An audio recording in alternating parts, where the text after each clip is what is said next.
Salut à tous et bienvenue sur ma chaîne éducative des sciences de la vie et de la Terre, explication SVT. Comment les scientifiques savent-ils, avec une précision incroyable, qu'une montagne actuelle était autrefois le fond d'un océan? Et si je vous disais que ce petit morceau de roche est en réalité un GPS temporel capable de nous transporter des millions d'années en arrière? Le secret ne réside pas dans la roche elle-même, mais dans ce qu'elle cache, les fossiles. Mais attention, tous les fossiles ne racontent pas la même histoire. Pourquoi certains fossiles nous donnent une date et d'autres nous décrivent l'environnement ou le paysage de l'époque? Fossiles stratigraphiques ou fossiles de faciès, savez-vous vraiment faire la différence? Dans cette vidéo, on déchiffre ensemble l'intérêt géologique des fossiles. On va apprendre à lire la mémoire de la Terre grâce aux fossiles chronostratigraphiques et de faciès. Ce que l'on va voir dans cette vidéo. C'est quoi un fossile? Principe de la fossilisation. Intérêt géologique, caractéristiques et exemples de fossiles chronostratigraphiques. Intérêt géologique, caractéristiques et exemples de fossiles de faciès. D'abord, qu'est-ce qu'un fossile? Les fossiles sont des traces de végétaux et d'animaux qui vivaient il y a des millions d'années, mais ont été conservés dans des roches sédimentaires. Donc, un fossile est la partie conservée d'un animal ou d'un végétal disparu. En d'autres termes, les fossiles sont des restes ou empreintes d'êtres vivants conservés dans la roche grâce au phénomène de fossilisation.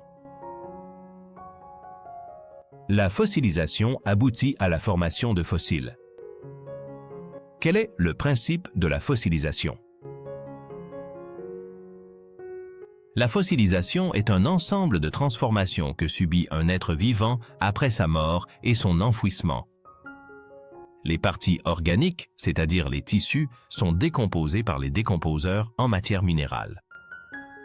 Les parties minérales, coquilles et squelettes subissent des processus chimiques de dissolution. Pour être fossilisé, autrement dit conservé, un organisme doit donc être soustrait des phénomènes de la décomposition et de la dissolution. Pour cela, il doit être rapidement enfoui dans un milieu pauvre en eau et en oxygène, où les décomposeurs ne peuvent agir et où les processus de dissolution ne peuvent s'effectuer. Ces conditions peuvent exister le plus souvent dans un bassin sédimentaire où il y a un apport rapide de sédiments fins. Quel est l'intérêt géologique des fossiles chronostratigraphiques? Les fossiles chronostratigraphiques, aussi appelés bons fossiles stratigraphiques, sont des marqueurs du temps. Ces fossiles caractérisent une époque géologique limitée dans le temps.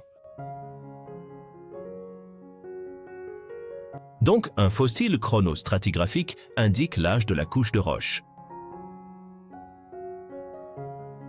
L'ensemble des strates de même contenu paléontologique sont de même âge. Donc, deux couches sédimentaires éloignées l'une de l'autre et contenant les mêmes fossiles sont considérées comme ayant le même âge. C'est le principe d'identité paléontologique.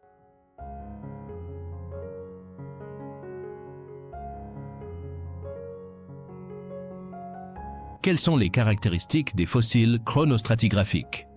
Les fossiles chronostratigraphiques sont caractérisés par la brièveté d'existence en tant qu'espèce. En d'autres termes, les bons fossiles stratigraphiques sont caractérisés par une courte durée de vie. Une autre caractéristique des bons fossiles stratigraphiques est la très grande répartition géographique de manière à servir de guide sur des grandes distances. Exemple de fossiles chronostratigraphiques. Basés sur des recherches sur les fossiles trouvés dans des couches de roches sédimentaires, les géologues ont identifié 4 époques de l'histoire de la Terre. Les trilobites et les fusulines caractérisent l'ère primaire ou paléozoïque.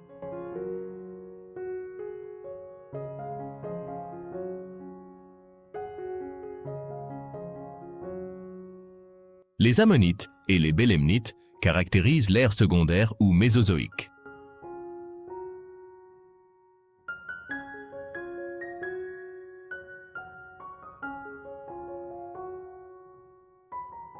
Les mollusques et les nummulites caractérisent l'ère tertiaire ou cénozoïque.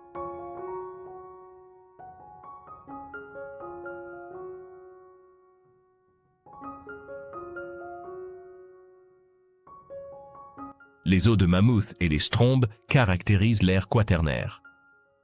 Dans cette nouvelle partie, on s'intéresse aux fossiles de faciès. Quelle est la signification du faciès d'une roche? C'est l'ensemble des caractères d'une roche qui témoignent du milieu et des conditions dans lesquelles elle s'est formée. Quel est l'intérêt géologique des fossiles de faciès? Nous ne trouvons des fossiles que dans des roches d'origine superficielle, appelées roches sédimentaires. L'intérêt des fossiles de faciès est la détermination des milieux de dépôt des roches. Ces fossiles donnent également des indications sur les conditions des milieux de vie. Exemple, le climat, la salinité et la profondeur. Donc, à l'aide de ces fossiles, on peut reconstituer le milieu de formation des sédiments. Quelles sont les caractéristiques d'un fossile de faciès?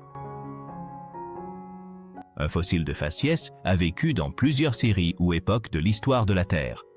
Donc, la vitesse d'évolution d'un fossile de faciès est faible.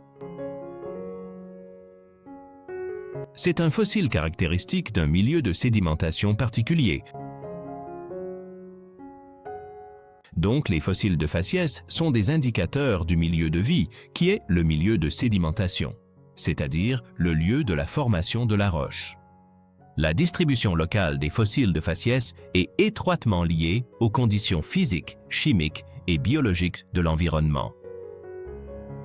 Les fossiles de faciès sont des espèces fossiles limitées à certains types de sédiments ou faciès et pouvant donner des indications relatives à la genèse du dépôt. Exemple de fossiles de faciès.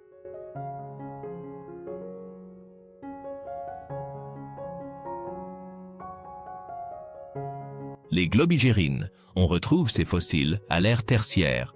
Les globigérines caractérisent des sédiments déposés dans un milieu marin profond.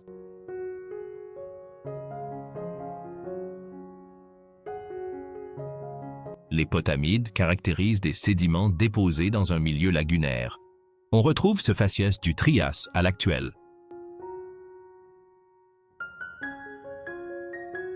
Les pectones caractérisent des sédiments déposés dans un milieu marin littoral. On retrouve ce faciès de l'Éocène à l'actuel. Les empreintes de feuilles sont typiques du faciès terrestre.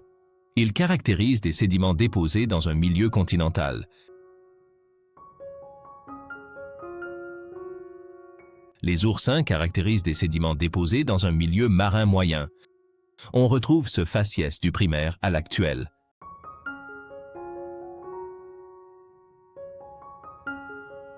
Le tableau suivant résume les différences entre un fossile chronostratigraphique et un fossile de faciès. Un fossile chronostratigraphique est caractérisé par une répartition temporelle limitée, c'est-à-dire une durée de vie restreinte, alors qu'un fossile de faciès est caractérisé par une répartition temporelle non limitée. Il a une faible vitesse d'évolution. Un fossile chronostratigraphique est caractérisé par une grande répartition géographique. Par contre, un fossile de faciès est caractérisé par une petite répartition géographique. Un fossile chronostratigraphique permet la datation de la couche de roche où il se trouve. Au contraire, un fossile de faciès permet d'indiquer le milieu de dépôt de la couche de roche sédimentaire. Il est caractéristique d'un milieu de sédimentation particulier. Le résumé est indiqué en bas de la vidéo dans la description. Un simple like et un partage peuvent faire découvrir cette vidéo à beaucoup plus de personnes. Alors, n'hésitez pas.